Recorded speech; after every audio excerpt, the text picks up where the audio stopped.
Hello students, this will be your fifth video on state government, and this is your SST teacher Devesh Tripathi. Today we will discuss about the Chief Minister of State in India.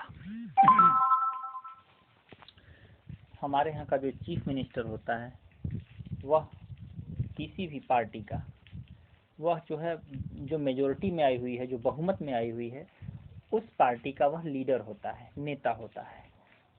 और इसे जो है जो governor है उस state का, वह इसको ओथ देता है, प्रॉमिस देता है, क्या कहते हैं, शपथ ग्रहण करवाता है इसका। स्टेट गवर्नमेंट में मुख्यमंत्री का यानी चीफ मिनिस्टर की पोजीशन वही है जो सेंट्रल गवर्नमेंट में प्रधानमंत्री की है। आमतौर पे जनरल इलेक्शन जब समाप्त हो जाते हैं तो गवर्नर जो है आमतौर पे इनवाइट करता है उस पार्टी के नेता को जो कि मेजोरिटी में आई हुई है, ज़्यादा से ज़्यादा सीटें जीत करके आई हुई है, और उस पार्टी के लीडर को इनवाइट करती है, जिससे कि वह जो है अपनी सरकार को बना सके, बहुमत में आई हुई सरकार को बना सके। तो अब दूसरी पार्टी के जो रह जाती हैं, जैसे कि मान लो कि टोटल सीटें हैं 100 और जीत करके आ गई यह पार्टी 75 या 70 आ गई, तो कुछ लोगों ने 20 जीता, कुछ ने 5 जीता, कुछ ने 2 जीता, कुछ ने 1 जीता, तो ये टोटल 20 5 25 और 1 और 2, यानी कि एक बहुमत दल वाले ने तो 70 जीत करके जीत हासिल कर ही ली, बाकी 20 5 25 और ये 5 30, टोटल 30 सीटें और हो गई। तो 30 सीट जो है वो 30 सीटों वाले लोग एक साथ मिल करके क्या करेंगे, वो अपोजिशन का काम करेंगे। अपोजिशन यानी विपक्षी दल का काम करेंगे। तो 70 लोग सत्ताधारी हो गए और बाकी के 30 लोग अपोजिशन में बैठेंगे। अपोजिशन, और ये रूलिंग पार्टी और ये अपोजिशन है, अपोजिशन। तो हम आगे देखते हैं कि अगर मान लेते हैं ऐसा हुआ कि कोई भी सरकार बनने के लिए कुल मिलाकर स्टेट में 100 सीटें हैं और सरकार बनाने के लिए किसी एक पार्टी को कम से कम मान लो कि 52 सीटें जीतनी जरूरी हैं। 52, 100 सीट में से 52 जीतना जरूरी है। अब सभी के सभी कोई पार्टी 20 जीती है, अब कोई पार्टी जो है 52 जीतना जरूरी है 100 में से, अब कोई पार्टी 20 जीत कर आई है, कोई 25, कोई 35, 25, 7, 20, और कोई 10 और कोई 5 और 5।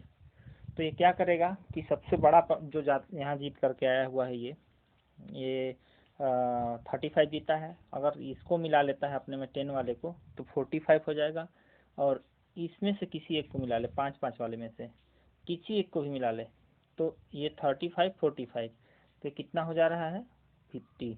अभी भी 2 की दरकार है, तो इसमें से ये सबको ले लेगा। तो इसको और इसको मिला करके जो पार्टी बनेगी, जो गवर्नमेंट बनेगी, वो गवर्नमेंट कोलिशन गवर्नमेंट कहलाएगी। इसे हम हिंदी में गठबंधन सरकार कहते हैं, यानी कि गांठ बांध करके एक हो गए हैं, और हैं तो पहले अलग, सब दूसरे के विरोधी ही थे, सब एक दूसरे का टांग खींचने वाले थे, लेकिन अभी क्या हो गया, सारे के सारे लोग एक साथ आकर के जो है गठबंधन कर ले रहे हैं। इससे क्या होता है गठबंधन से कि सरकार जनता की जो मैंडेट है, जनता का जो जनादेश है, उस जनादेश की एक तरीके से अवहेलना है। जिस पार्टी को जनता ने पूरा सपोर्ट किया, अगर थोड़े से वह चूक गई तो दूसरी ऐसी पार्टियां जिनको जनता नहीं चाहती है अच्छे से, वो आकर के सरकार में सत्ता स्थापित कर लेंगी। तो चीफ मिनिस्टर की कुछ रिस्पॉन्सिबिलिटीज होती हैं, कुछ जिम्मेदारियां होती हैं। देखते हैं अगले वीडियो में कि वो क्या जिम्मेदारियां हैं।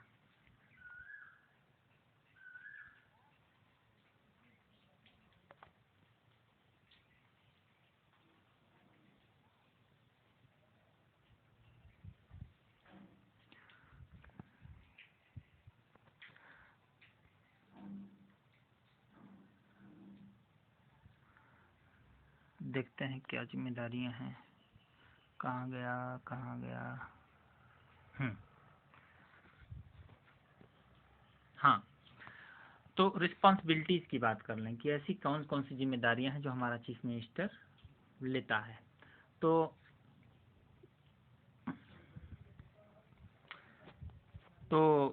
Advice the governor on the selection of the council of minister, उसके जो सहयोगी काउंसिल ऑफ मिनिस्टर्स होती है, उस काउंसिल ऑफ मिनिस्टर्स को यह क्या करता है, एडवाइस करता है गवर्नर को कि इतने इतने लोगों को चुन करके हमारे साथ मंत्री पद के लिए भेज दीजिए, इनको शपथ दिलवा दीजिए। Preside over cabinet meeting, cabinet में जो मीटिंग होती है उसकी यह अध्यक्षता करता है।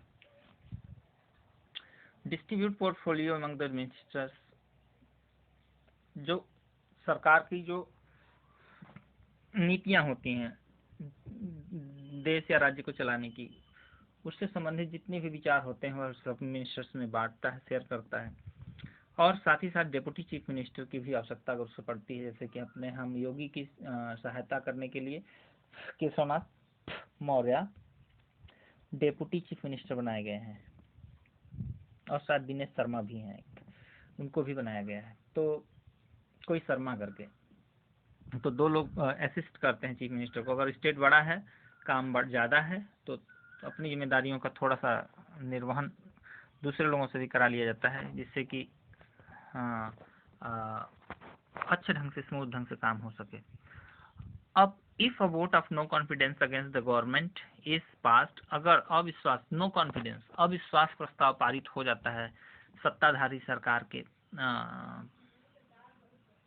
पक्ष से, तो ऐसे में पूरी की पूरी असेंबली को ही रिजाइन करना पड़ेगा, सारे मिनिस्टर को रिजाइन करना पड़ेगा।